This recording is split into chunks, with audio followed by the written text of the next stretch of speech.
Hey YouTube, Jumington back again, and I got a new project in the works today. I'm very excited about it.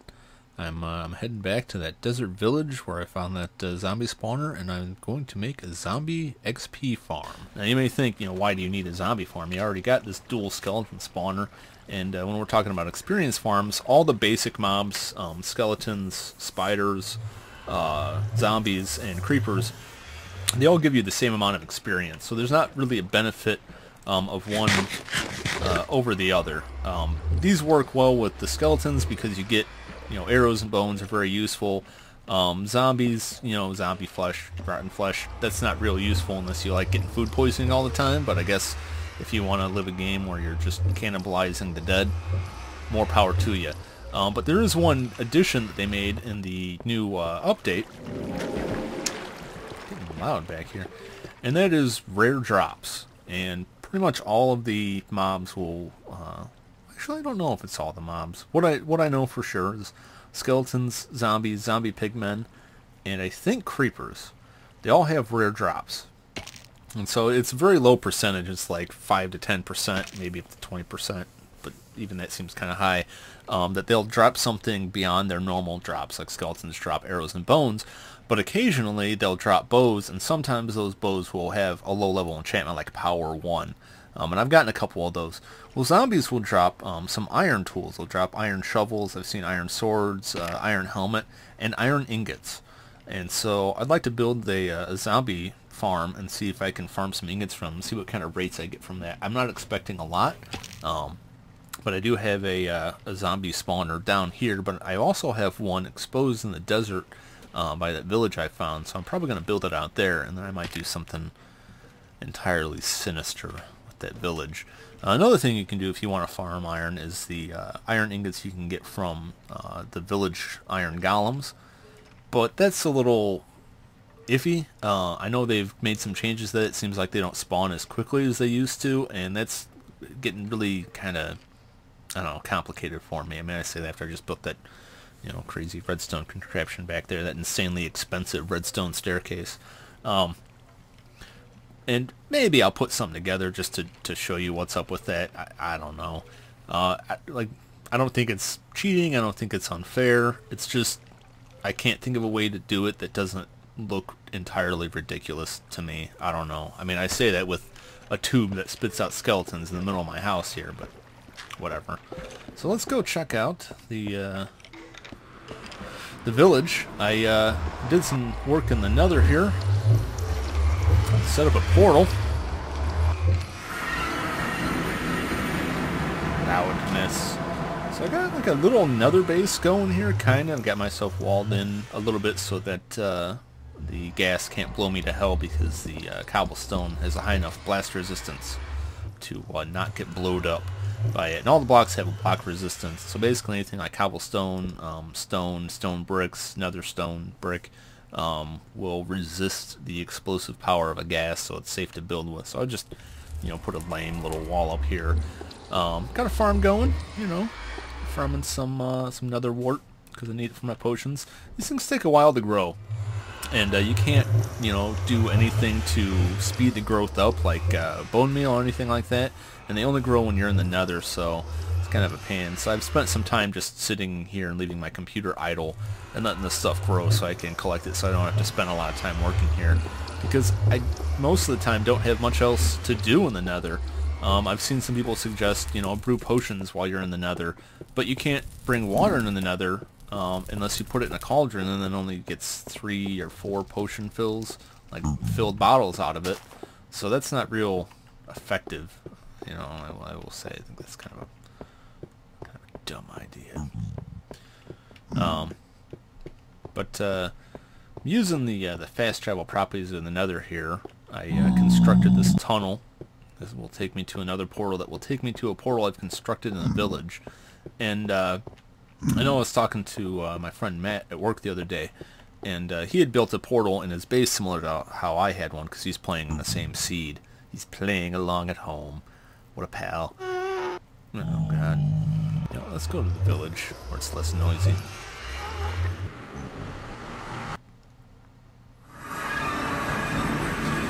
Alright. They're in the village. Just kind of took over this dude's house. He doesn't care because he's dead. I won't tell you how. It's just these things happen. So, anyway, I was playing around at home, and he had built another portal similar to mine, and he had the same kind of problems that I did, where when he went to go back through the portal, it spit him out like 100 or so blocks away from his house. And there's a reason for this, and there's kind of a trick to working with nether portals. The basic way that nether portals work is that travel is 8 times faster in the nether than it is in the overworld. So if you move, 1 space in the nether is equivalent to 8 spaces in the overworld. And you can use that to shorten trips between points by building other portals on either side. And it's actually a pretty quick way to travel, but it can have some problems. Basically how you would construct a portal and capitalize on that is you get your coordinates. So right now I'm at 744 and negative 231. You take those numbers and divide by 8. And then that is where you want to build your portal in the nether. You don't have to get exactly there, you just want to get close. So first you would build your portal here at those coordinates, but don't go through it. Go back to your original portal if it's not your first portal. If it's your second portal, go back to your original portal and then travel to those coordinates divided by 8 in the nether and then build your portal there, and it should spit you out there.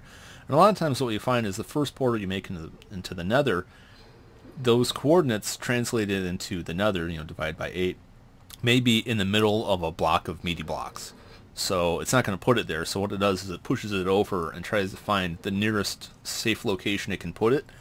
And the problem is if it puts it far enough away from the original coordinates, when you go back through, it won't be close enough to link up with your original portal, so it'll make a new portal.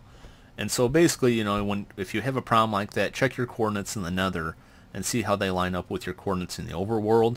And if you're off quite a bit, just dig your way back, and more than likely you'll find that if it had created a portal nearby those original coordinates, you would be in the middle of lava or in the middle of a wall, or something would have prevented it from putting it there. But you can just dig your way out and make your replacement portal there, and it should link up. And so that's what I've done with this, and it took a couple tries to get it right, but I did get it. And so I got a nice quick way to travel back and forth between this village, and I just gotta say this village is a mess. And oh god. Oh, that's right, I was playing around with the skin. I replaced some of their skins. So some of the textures. So this is a butcher, and wearing a Jason Voorhees mask. That actually comes from an existing texture pack called the Apparently Pack. And I don't know how aware you guys are of texture packs. It's creepy. And I just kind of edited on and changed the skin color a bit so it gets that sausage color. So, I don't know how aware you are of the texture packs, but there's a lot out there, and they will completely change the look of the game just by changing the skins. They also have mods that let you use high-definition texture packs, because these are all 16 by 16, 16 pixels by 16 pixels. And I've seen 32 by 32 and 64 by 64 texture packs. Some of them look kind of weird to me, like the higher def ones. Just give the game a very strange look, but some of them look very good. I like the standard. I stick with it. I make some small edits here and there, and if you're sharp, you'll catch them. Anyway, let's go check out that zombie spawner. This area is just pockmarked with craters from my record hunting expeditions where things didn't quite go as planned. Haven't died yet, but gotten close. Somewhere around here, I believe. Yep, there we go. So here we have the zombie spawner, and it's ripe for the plucking. I've already gone down there and fished out the crap that was in the chest. So, yeah, that's a good spot. It's near the village, and probably going to move some of the stuff around. So it's a pretty decent spot. However, I marked some spots the last time I was out here where I found some sand sunk in and heard some of that. And I want to check real quick and see if there's a cave in here or something. And yeah, it was as I suspected. Got another dungeon down here.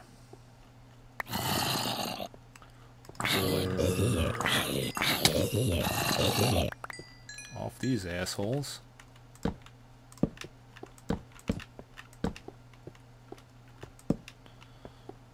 Cool. Oh.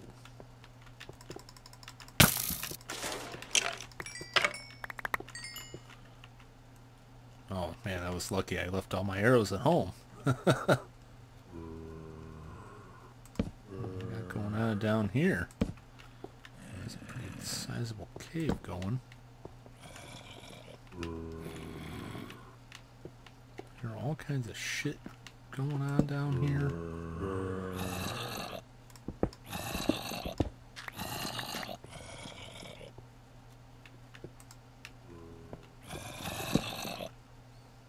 Man.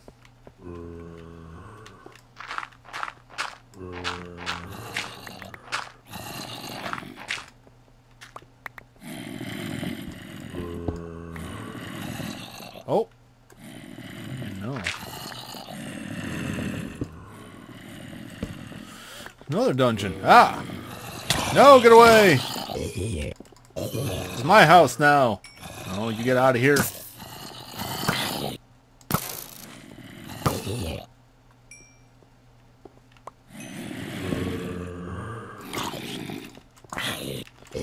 Die, you zombie. Oh god, there's tons of them. It's okay, it's okay.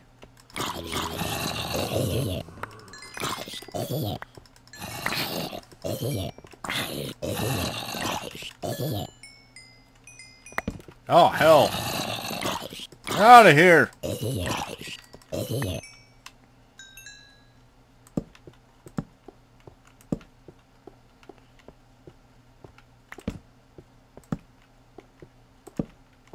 Oof, man. It's a little harrowing. Wow, this is a sweet find. I'm pretty sure these two dungeons are close enough together. I can build a double spawner out of this. I don't think they're close enough to get a triple spawner. Oh, I got some cocoa beans, iron, a bucket, bread, another saddle, bread. Sweet, sweet.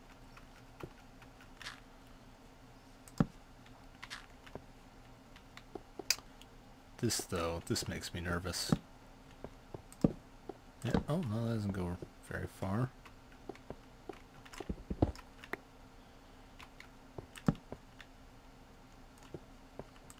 This, however, does appear to go very far. Wow. Nice find. Nice. And I think I just dropped myself into a somewhat unescapable situation here. Yep. It's fine. We'll just tunnel back up. I'm really just concerned about shit spawning up in here. I reckon that while I work on it, so I think I'm okay now. Overboard with the torches. Sweet, sweet deal. Uh-oh.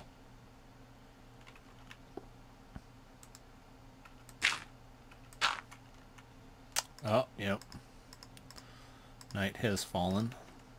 Well, let's, ooh. Look at that, man. Look at all those cocoa beans I got. You know, I think it gives me enough cocoa beans that I can actually make some chocolate chip cookies without feeling like I'm wasting them. I mean, it's kind of stupid anyway, because what the hell else am I going to do with them besides dye some sheep brown? And now that I can breed brown sheep, I don't really need to do that, so I'll just get rid of that. Yeah, I got plenty of bones. All these buckets, man. Buckets upon buckets upon buckets. Sweet deal.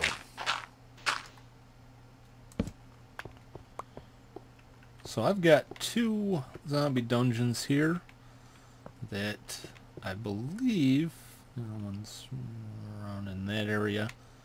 I'll have to do some testing, dig this stuff out, but I'm pretty sure I will find these are close enough together that I can build a dual zombie spawner, and that is badass. So I'm going to run for my life here now.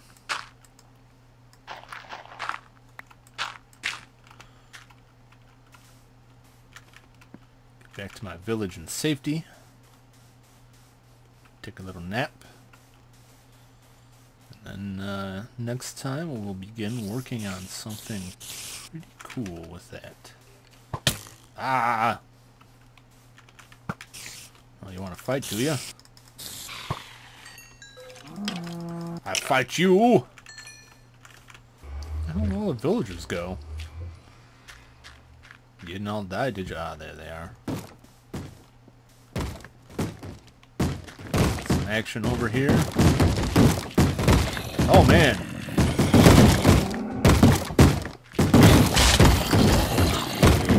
Get out of here! Get out of here!